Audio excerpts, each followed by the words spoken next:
Machines line a darkened room like a row of steel coffins. With a sudden noise, a single door swings open. The coffin contains a sleeping girl whose pure white hair reaches down to her shoulders. As her lashes flutter faintly, her eyelids slowly lift. Dark orange eyes shine out. They dart back and forth in an attempt to grasp the situation. The first thing she sees is a monitor affixed to the wall. Then a dozen or so unmoving female figures. She blinks once and stares at their faces. She turns her gaze to each, one after the other. After a moment, she realizes they are all identical.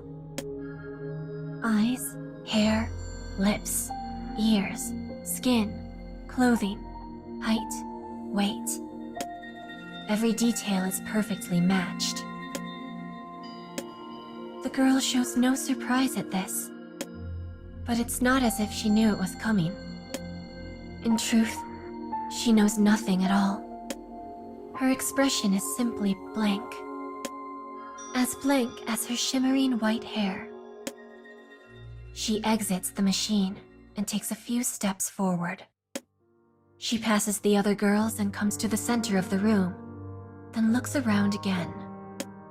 There are around a dozen girls, and an equal number of empty machines.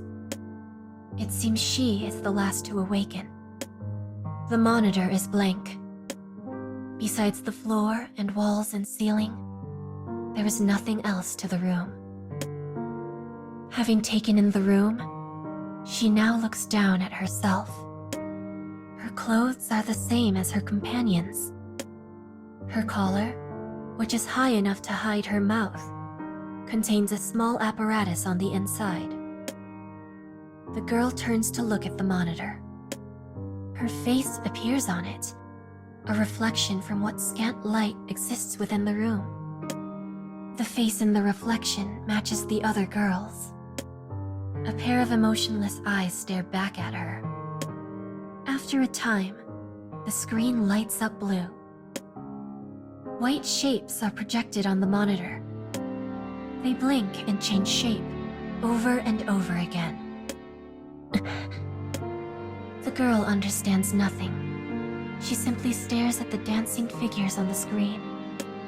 Suddenly, the apparatus in her collar springs to life, accompanied by a high-pitched sound. The moment it does, the girl's consciousness is flipped upside down.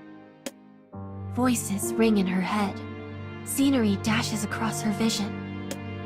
Information flows inside her like a raging river. Her head feels hot. The hallucinations link together. Images become words in her consciousness as they burn into her mind. Voice, color, pain, light, heat, form, shadow.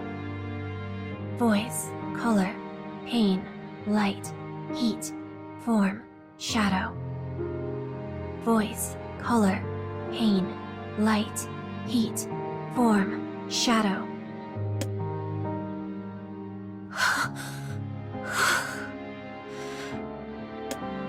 The girl's vision returns.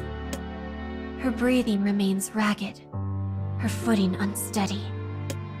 But now she understands. We are weapons. She brushes aside her sweat-slicked bangs and directs her attention to the monitor. It contains writing in stark white letters. 11th forced memory conferment successful. Weapons built from plants or animals are known as living weapons. In the case of these girls, they are based on a single human. From the time they were born to the moment they woke up, they were implanted with the instincts of a weapon and administered drugs that forcefully caused them to mature. Once they are ready, they will be given the necessary knowledge to function as a weapon and sent into battle. They will never know the meaning of killing or of living. Now a new mission is ready for them. The order appears on the screen. Exterminate the 13 targets. Multiples of an identical voice echo through the room, all saying the same word: yes. Following the description of the operation, target information appears on the screen. There is no sound, merely words and charts that appear on the screen, one after the other, before vanishing again. End briefing, commence operation. With that, the monitor goes dark once more. With the blue light gone, the room is again plunged into shadow. A white light pours in, tearing the gloom apart. A portion of the wall moves, granting a view of the outside world. A black van appears in the light. The girls begin their operation, piling into the vehicle with perfectly synchronized footsteps.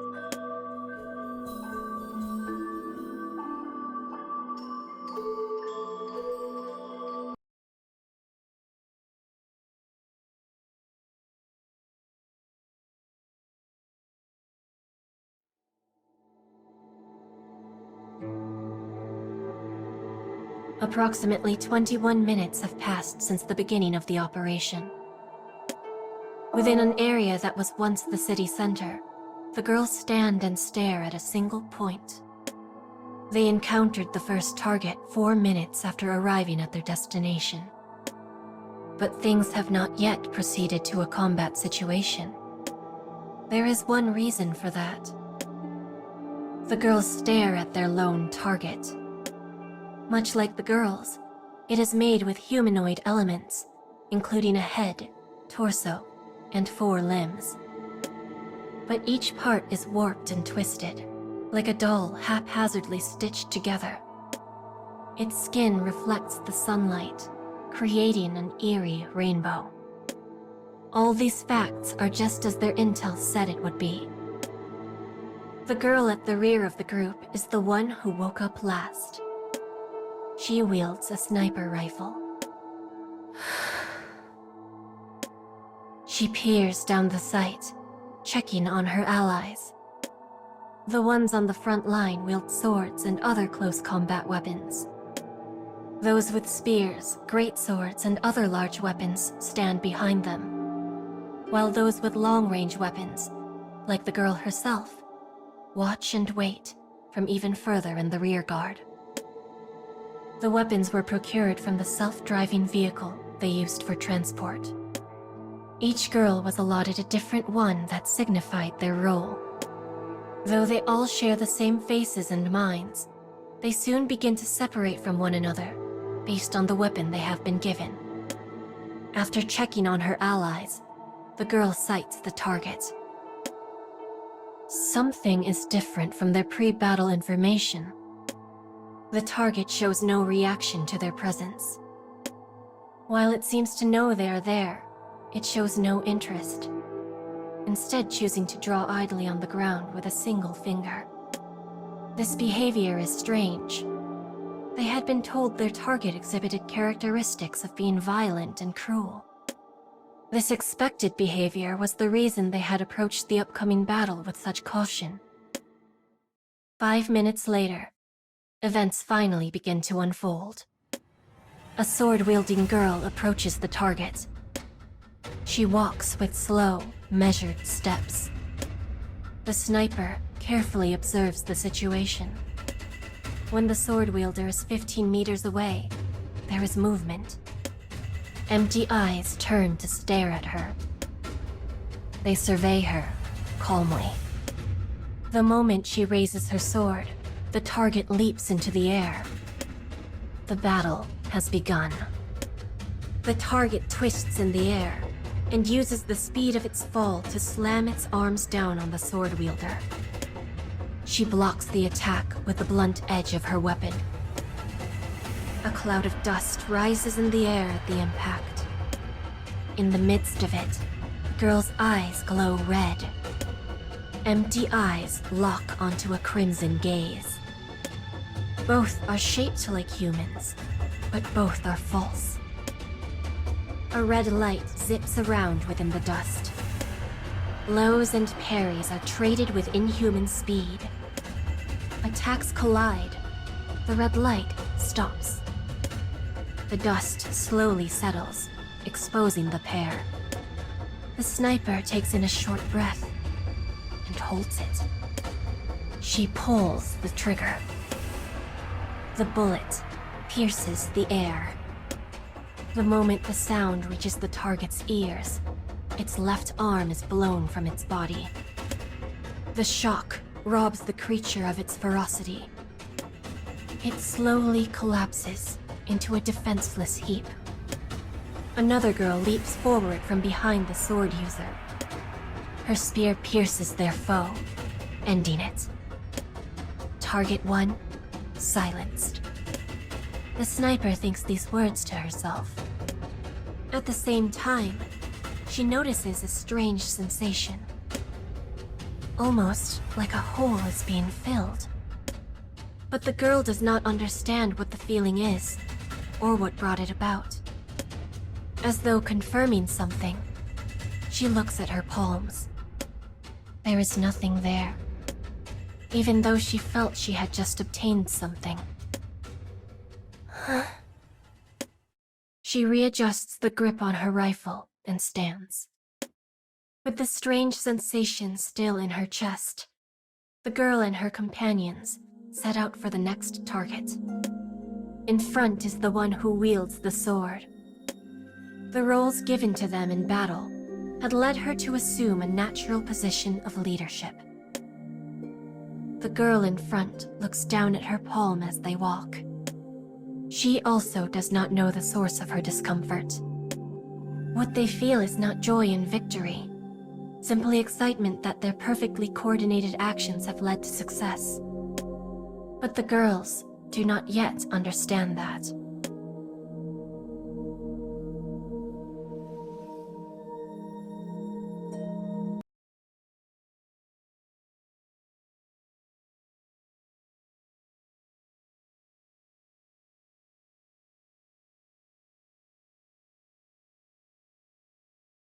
A white shadow dashes across the ruins. The girl runs silently. Ahead, her companions are locked in battle with a mighty foe. If her hurried footsteps make even the slightest sound, the operation will end in failure. Yet, if she slows her pace in hesitation, there would be many casualties. What's the best plan of action? The girl runs. She wipes her bloody hands on her sleeve, adjusts her grip on the rifle, and increases her pace. They encountered the mighty foe 15 minutes ago. They had just eliminated the 11th target when it happened. Calamity itself rose up above the ruins of a building. It stood nearly 10 meters high. Its body was a natural, an image of the human form, but forcefully stretched and enlarged, with skin scarred like an old road map. It was a mutant. A being that had somehow gained characteristics which typically did not exist in their kind. This information was shared with them before the battle. But while they expected the mutant target, they did not expect it to appear with such speed.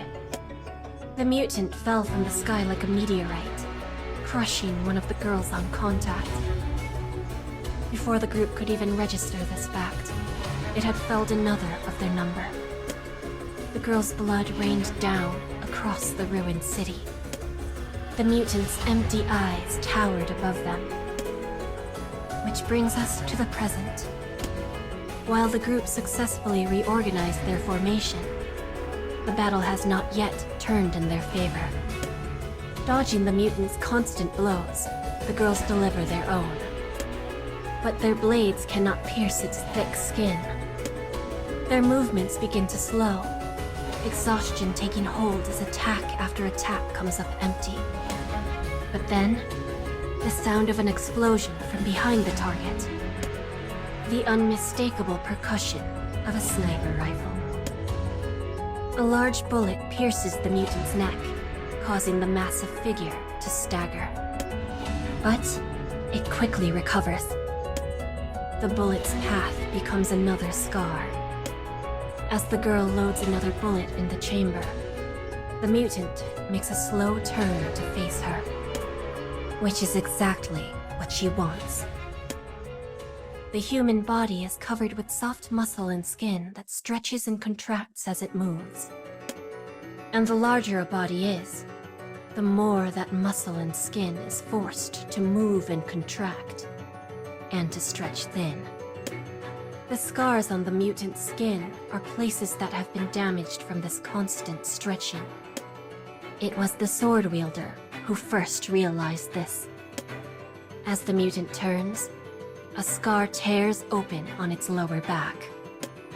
And while its attention is focused elsewhere, the sword wielder leaps high in the air and slams her weapon through the opening. The mutant lets out a cry as it crumbles to the ground. The girl continues running up its back, dragging her blade behind her to create a massive canyon of flesh and bone. Blood fountains from the wound, painting her red. The mutant falls face first onto the ground. The earth shakes, dust flies. The moment it falls, the remaining girls focus their attack on the head. Specifically the neck, where the bullet has created a new scar.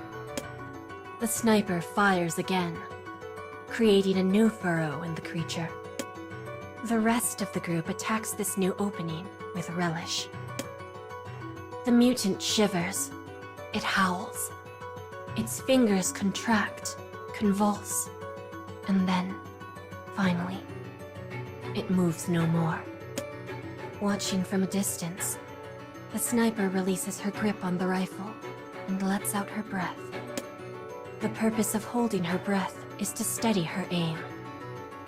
It is only natural to exhale after the shot, but this time, it almost sounds like a sigh of relief.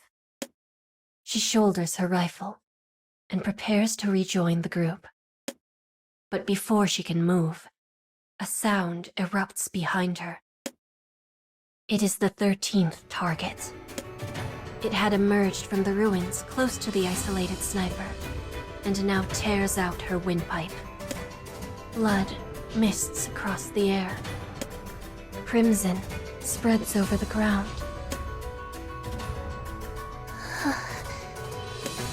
A ragged breath escapes from her ripped throat. In her dimming consciousness, the girl looks at her palm. All she finds is her bloody, lifeless hand.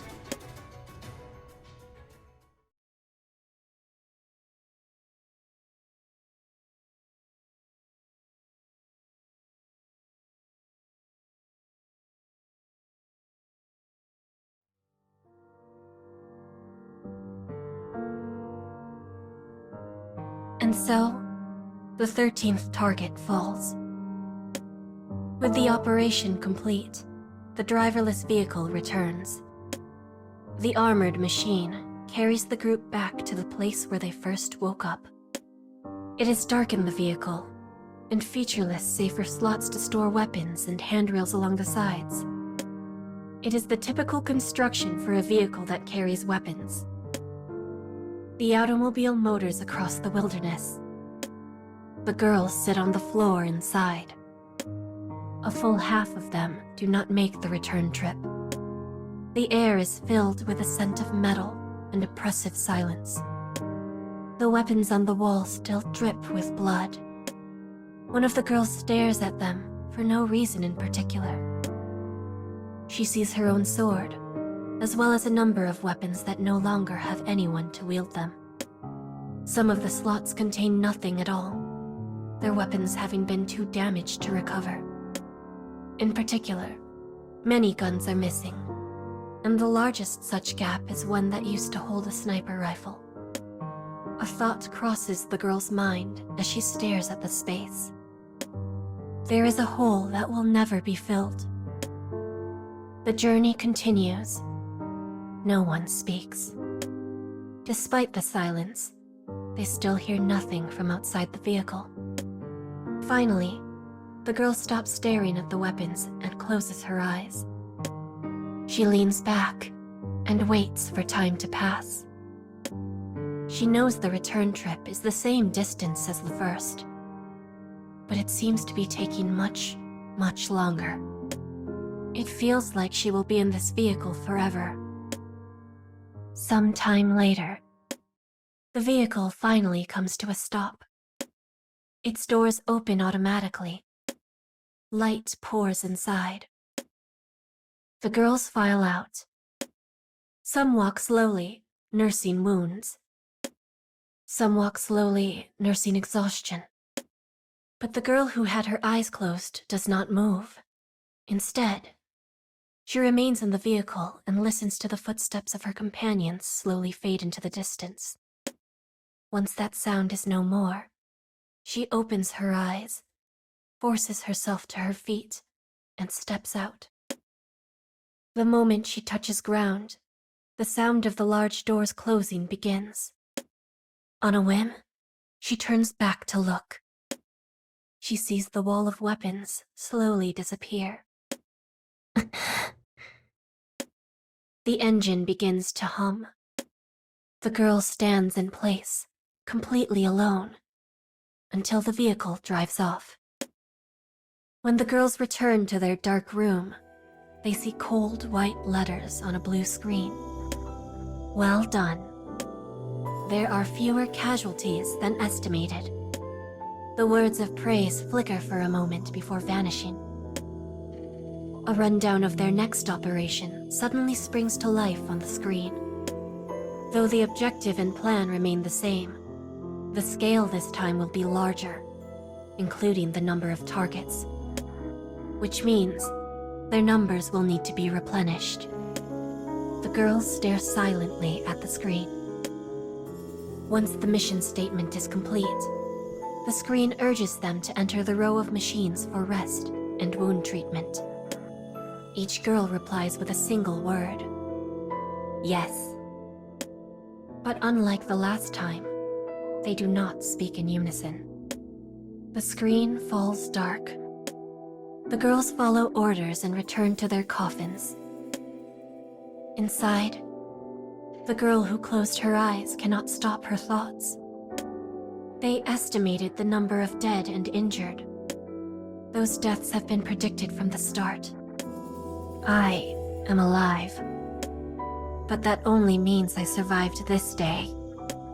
If I die tomorrow, I will be replaced. The fight will go on. She feels a sense of unease. Her thoughts spin as she drops her gaze to her palms. There is nothing there. Perhaps there had never been anything there. What was she trying to think of? She does not know. The machine fills with liquid. Her consciousness fades. She had felt something in her hand, but now she feels nothing. How can there be nothing? Her question still unanswered. The girl slips into the dark.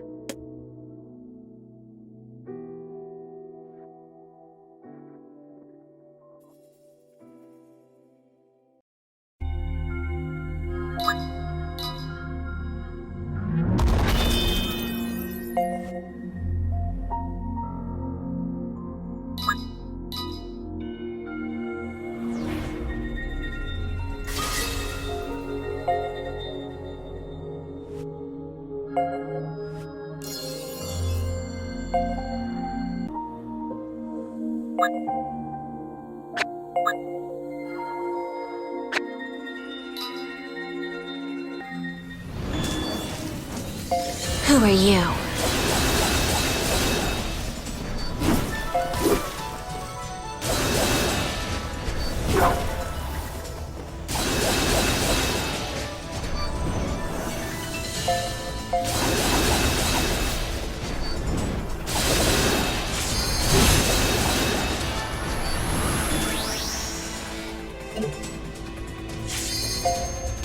It hurts.